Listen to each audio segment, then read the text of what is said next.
देखिए, अभी हम आप लोग को बता रहे थे सेंटर ऑफ मास का प्रॉब्लम। तो सेंटर ऑफ मास में हम एससी वर्मा का मोर ओवर प्रॉब्लम जो भी है वो हम बता रहे हैं। जैसे आपको हम बताए थे 7 नंबर, 9 नंबर, 11 नंबर। तो अभी जो प्रॉब्लम रहेगा वो मैं बताऊंगा। एक क्वेश्चन है 5 नंबर। देखिए, ये भी क्वेश्चन हर किताब में है। क्वेश्चन क्या है? अब क्वेश्चन लिखना बड़ा मुश्किल है, हम समझा देते हैं। क्वेश्चन में कह रहा है क्या, पहला 5वां नंबर और चौथा नंबर एक तरह का है, तो आप थोड़ा दिमाग लगाइएगा। कहता है कि ये डिश ऑफ रेडियस आर, कोई डिश है। देखिए, आपको हम रिंग और डिश के बारे में हम थ्योरी में बताए थे आपको।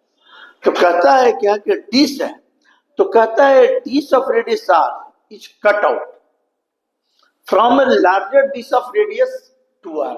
माने बड़ा जो डिश है उसका रेडियस 2r है। अब इसको कट आउट करना है। कट आउट करना है एक छोटा डिश जिसका रेडियस r है। क्वेश्चन में यही कह रहा है कि cut out r is a cut out from larger dish of radius 2r in such a way, the काटा of the hole as of the of the the age of the डिश। माने edge of the hole जो होगा touches the age of the dish, dish के edge को touch करता है। अब एक क्वेश्चन बोल रहा है। अब उसमें कह रहा है क्या कि locate the centre of mass of residual dish. माने जो बच गया डिश उसका सेंटर ऑफ मास निकालना है।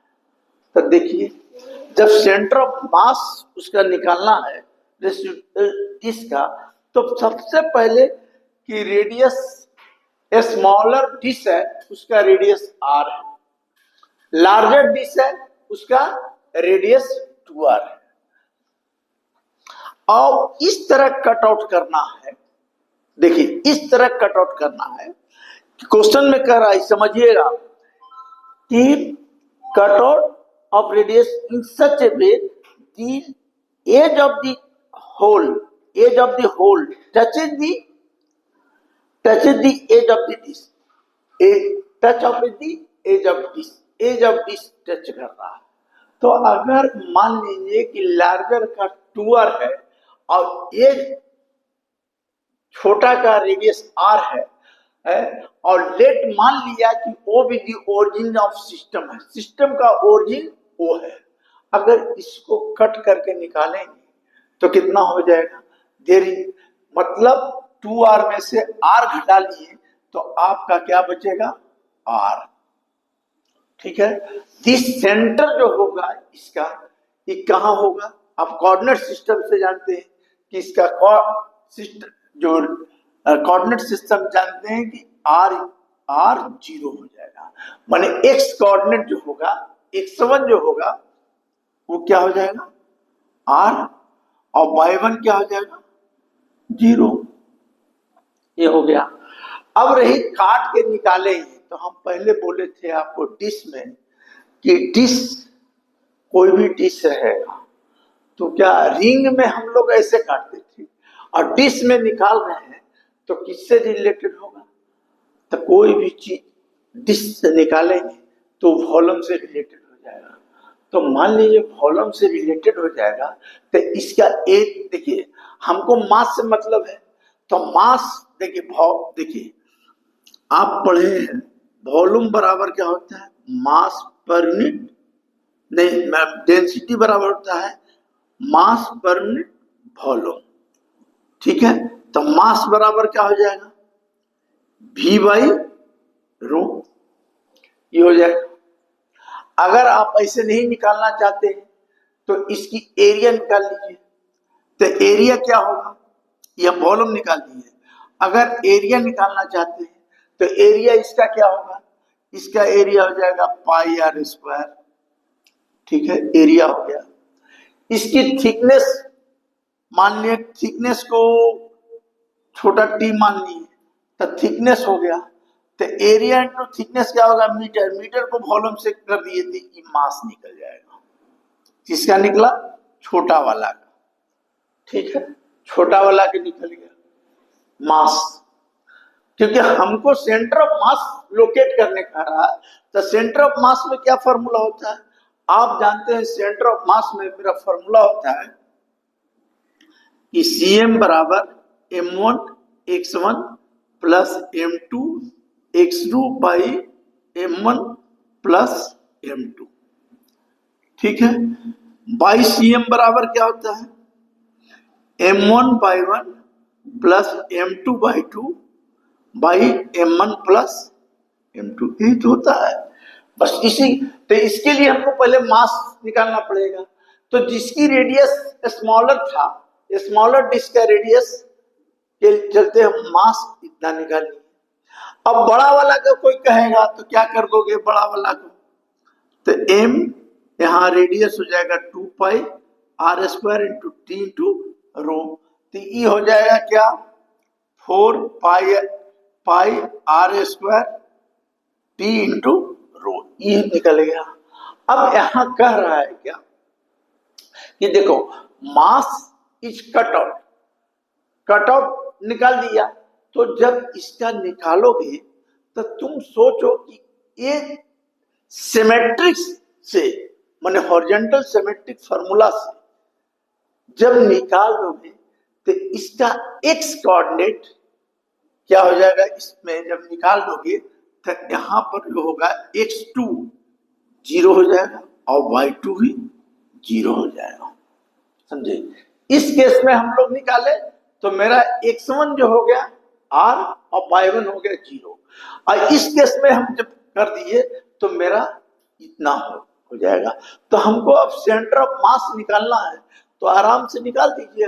अब सेंटर ऑफ मास देखिए क्वेश्चन में क्या कह रहा है, सेंटर ऑफ, देखिए क्वेश्चन में कह रहा है कि locate the centre of mass of residual disc, जो बच गया है डिस्क उसका।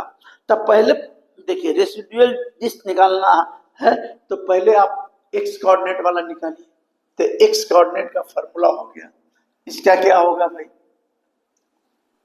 m1 x1 कितना है r, तो m1 कितना लिखोगे, तो m1 लिखोगे ए वाला, तब पाई r square t rho into r, m2 लिखोगे m2, तो m2 का मास इतना लिखोगे, कितना है मास m2 के लिए इतना लिखोगे, तो इतना लिख दो भाई 4 पाई r square T into rho, T क्या थिकनेस है और इंटू बाई 1 क्या है, ये x2 क्या है, तो x2 हम 0 लिखे हैं, बाई क्या हो जाएगा बोलिए, तो बाई आपका कितना हो जाएगा m1 प्लस m2, तो m1 क्या लिखेंगे आप पाई r स्क्वायर टी रो r प्लस m2 क्या लिखेंगे 4 पाई r square T into rho, लिख दिया। लेकिन आपने क्या किया है कि m1 m2 लिखे हैं, ठीक है, m1 m2 लिखे हैं, तो देखिए इसमें से आप निकाल लिए, तो निकाल लिए हैं, तो जब निकाल लिए हैं तो मास बड़ा में से E निगेटिव आ जाएगा, ठीक है, A निगेटिव आ जाएगा, समझे। अब E निगेटिव आ जाएगा, आप तो E निगेटिव आ जाएगा तो कितना हो जाएगा बोलिए, E निगेटिव हो गया तो इसको भी निगेटिव कर सकते हैं। तो कभी कभी ये भी फार्मूला लगा दे सकते हैं, एक Cm आउट किए हैं तो क्या हो जाएगा m1 x1 minus m2 x2 कर सकते हैं जो निकला, और m1 माइनस m2 भी यूज कर सकते हैं। तो हम यहाँ पर ऐसे नहीं करके हम जो जनरल फार्मूला होता है वही किए हैं, लेकिन जो निकाला गया उसको निगेटिव में ले लिए हैं। अभी क्या हो गया, ये 0 हो गया, ये कितना हो जाएगा, तो minus pi r square T क्या है थिकनेस है, रो है r है। अभी देखिए 4 में से एक घट गया तो कितना आ जाएगा, तो 3 पाई r स्क्वायर आ जाएगा, ये कितना हो गया r square t rho rho हो जाएगा, सब कुछ कितना आ जाएगा बोलिए, minus pi r square t rho, I कितना हो गया, पाई आर स्क्वायर टी में से इतना घट गया तो कितना होगा बताइए। तो ई आपका कट के सब कट जाएगा तो कितना बचेगा, एक कट गया, एक कट गया तो कितना बच गया, minus R by three. Minus R by three है कि नहीं, तो देखिए माइनस आर बाई पहला वाला में क्या हो गया, देखिए हम लोग निकाले तो है, देखिए माइनस बाई कोऑर्डिनेट क्या हो जाएगा इस केस में 0।